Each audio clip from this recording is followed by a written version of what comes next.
what your nutrition has to do with your moods, energy, and immunity. So I always like to analogize this with a racing car. So I've just come back from a sweaty training session. I'm going to cool down, have a stretch, and then have a shower. And then it's going to be food time. And your food, my food, is going to have a direct impact on my moods, my energy, and my immunity. So it's not as though people don't know this stuff.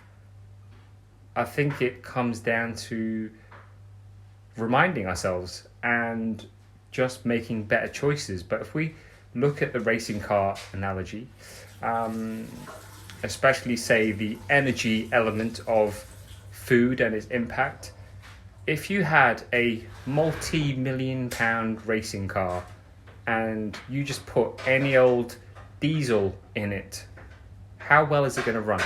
Probably not very well, right? Whereas if you stick in the most expensive, most technologically advanced fuel in, I've got a feeling it's going to run a lot better, right? So I always compare the racing car to our human bodies in terms of their complexity, in terms of how much they're worth. I mean, a human body is, priceless compared to a car, but we make poor choices ultimately. Like, we don't think twice about spending thousands of pounds on cars, mobile phones, the latest clothes, all that kind of stuff. But then all these excuses, we find as many excuses as possible to not eat and drink well when it has a direct impact on ourselves, on our energy, on our food and immune system. And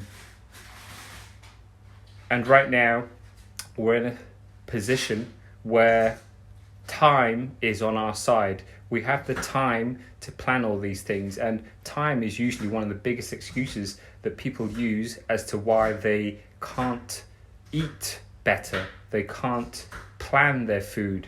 They can't cook all of the food that they want to cook because they have no time. Whereas now everyone's complaining about how much time they've got on their hands, and you could use that time to look at and take better control of your nutrition. But let's get back to the agenda of how it impacts you and your moods, energy, and immunity. So your gut is ultimately your second brain, and there's a lot of bacteria in there that ultimately helps to break down your food and helps you to absorb the nutrients from your food. All right, so if you're giving it stuff that it can handle, it can break down, and it can draw out and absorb all of those nutrients from, then it's going to be happy. If it's in balance, then it's going to be happy, right? And what keeps all of that bacteria in your tummy in balance is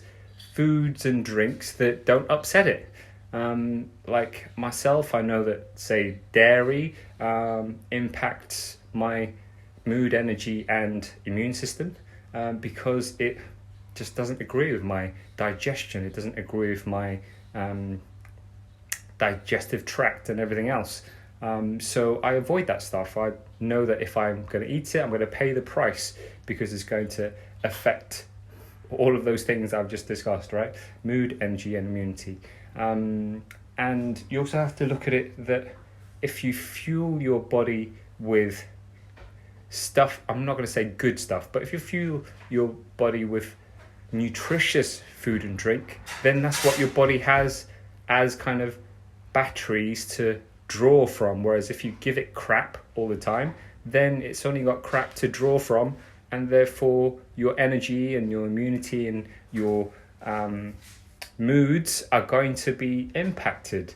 Have you ever noticed how if you go on a 2-3 day binge or something on all of the beige food, as I call it, all of the, get it out of a box, stick it in the oven, ding, it's done for, in 30 minutes time, all of that kind of really processed refined foods, all of that stuff has a negative impact on us as human beings. Whereas if you get down the route of improving the quality of your food, you will instantaneously impact all of the above. All right, so give that a try. Like, just for the next 7 days, track what kinds of foods you're eating. You know whether it's going to be of value and of benefit to your body.